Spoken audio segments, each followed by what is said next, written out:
दोस्तों इस वीडियो में हम सीखेंगे कि आप होम लोन को कैसे ट्रांसफ़र कर सकते हैं एक बैंक से दूसरे बैंक में और इसके लिए क्या रिक्वायरमेंट होती हैं।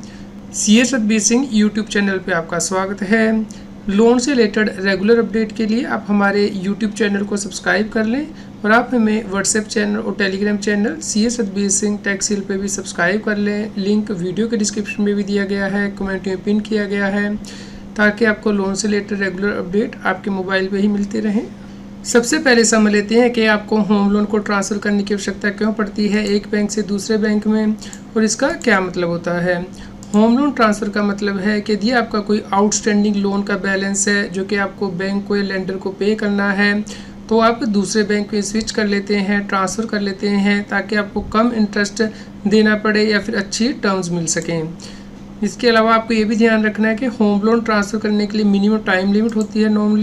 नॉर्मली ज़्यादातर बैंक ये चाहते हैं कि आपका कम से कम 12 महीने का टाइम ख़त्म हो चुका और लोन लेने के बाद उसके बाद ही आप लोन ट्रांसफ़र कर सकते हैं।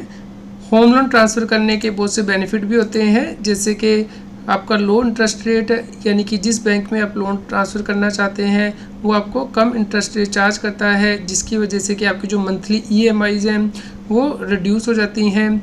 इसके अलावा आपको अच्छी सर्विस भी मिल सकती है, क्योंकि कई बार जो दूसरा बैंक है वो आपको एडिशनल फीचर देता है, जैसे कि एग्जिस्टिंग लोन के ऊपर आपको एडिशनल लोन मिल जाता है, जिसे कि हम टॉप अप लोन कहते हैं। इसके अलावा जो फ्लेक्सिबिलिटी होती है रीपेमेंट में वो भी प्रोवाइड की जाती है बैंक्स के द्वारा। तो ये ऑप्शन कंसीडर करके आप ये डिसाइड कर सकते हैं कि क्या आप अपना होम लोन ट्रांसफ़र करना चाहते हैं नहीं।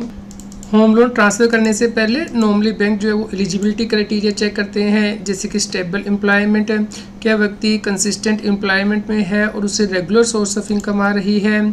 उसका क्रेडिट स्कोर भी चेक किया जाता है। नॉर्मली जो सिबिल स्कोर है वो 750 अबव होना चाहिए, अच्छा सिबिल स्कोर। इसके अलावा लोन रिपेमेंट हिस्ट्री भी चेक की जाती है कि पहले जिस बैंक से लोन लिया गया था क्या उसको टाइमली EMI की पेमेंट की गई है, और डॉक्यूमेंटेशन भी चेक किया जाता है। जो प्रॉपर्टी के डॉक्यूमेंट है वो डिटेल में चेक किए जाते हैं।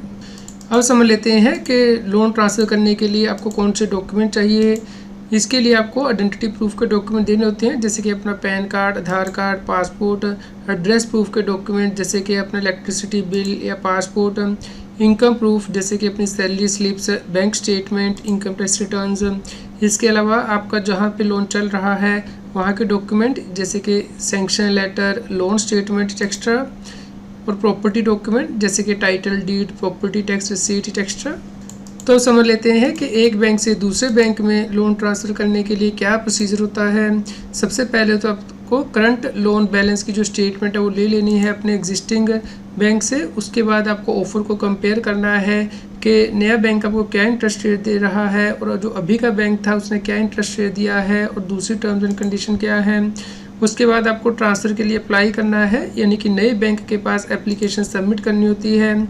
उसके बाद आपका नया बैंक आपकी एप्लीकेशन को इवेल्युएट करता है और आपकी प्रॉपर्टी को इवेल्युएट करता है। उसके बाद वो अप्रूवल देता है और आपका जो एग्जिस्टिंग लोन है वो क्लोज़ कर दिया जाता है। इसके लिए नया बैंक आपके पुराने बैंक को जो आपके लोन की पेमेंट है वो कर देता है। उसके बाद आपको नया एग्रीमेंट जो है वो साइन करना होता है नए बैंक के साथ। लेकिन कुछ लोग लोन को ट्रांसफ़र करते हुए गलतियां भी करते हैं, यानी कि एक बैंक से दूसरे बैंक में ट्रांसफ़र करते हुए जैसे कि वो हिडन चार्जेस को इग्नोर कर देते हैं, जैसे कि ट्रांसफ़र चार्जेस और फीस उन्हें जो पे करनी होती है उसका आपको ध्यान में रखना है। इसके अलावा आपको मल्टीपल लेंडर के ऑफ़र जो वो कंपेयर करने होते हैं। एक या दो बैंक को कंपेयर करके आप नहीं कह सकते कि कौन सा बैंक अच्छा है, तो आपको ऑफ़र कंपेयर करनी है। और इसके साथ ही आपको लोन का जो टेन्योर है और जो अमाउंट है वो भी देखना है कि अब कैसे रीपे होगा नए बैंक के साथ, और जब सही टाइमिंग हो उस वक्त ही आपको अपना होम लोन ट्रांसफ़र करना है एक बैंक से दूसरे बैंक में। जब आप होम लोन को ट्रांसफ़र करते हैं तो कुछ रिस्क भी इसमें इन्वॉल्व होते हैं, जैसे कि आपको ट्रांसफ़र फ़ीस पे करनी पड़ती है। इसके अलावा ये टाइम कंज्यूमिंग भी हो सकता है, क्योंकि आपको डॉक्यूमेंटेशन प्रोसेस कंप्लीट करना होता है और इससे आपका क्रेडिट स्कोर पे भी इम्पैक्ट पड़ सकता है। यदि आप मल्टीपल ट्रांसफ़र करते हैं तो उससे क्रेडिट स्कोर आपका नेगेटिवली इफेक्ट हो सकता है। यहाँ पे आपको ये भी ध्यान रखना है कि जब आप होम लोन ट्रांसफ़र करते हैं तो आपको प्रॉपर्टी को रीवैल्यूएट करना पड़ता है। क्या इसका कोई टैक्स इम्प्लीकेशन भी होता है? जी नहीं, इसका कोई नॉर्मली डायरेक्ट टैक्स इम्प्लीकेशन नहीं होता है, लेकिन फिर भी आप अपने टैक्स एडवाइज़र से कंसल्ट कर सकते हैं। उम्मीद करते हैं दोस्तों आपका पूरा प्रोसेस समझ में आ गया होगा। यदि आपका कोई क्वेश्चन हो तो आप हमें कमेंट करके ज़रूर बताएं। कृपया लाइक करें और शेयर करें ताकि सभी लोगों तक ये जानकारी पहुंच पाए और वो डिसाइड कर सकें कि क्या उन्हें होम लोन ट्रांसफ़र करवाना है या नहीं एक बैंक से दूसरे बैंक में। रेगुलर टैक्स अपडेट के लिए इस चैनल को सब्सक्राइब करें। आप हमें Telegram app CS Satbir Singh Taxheal पर ज्वाइन कर सकते हैं ताकि आप GST और इनकम टैक्स के रेगुलर अपडेट अपने मोबाइल पर ही प्राप्त कर सकें।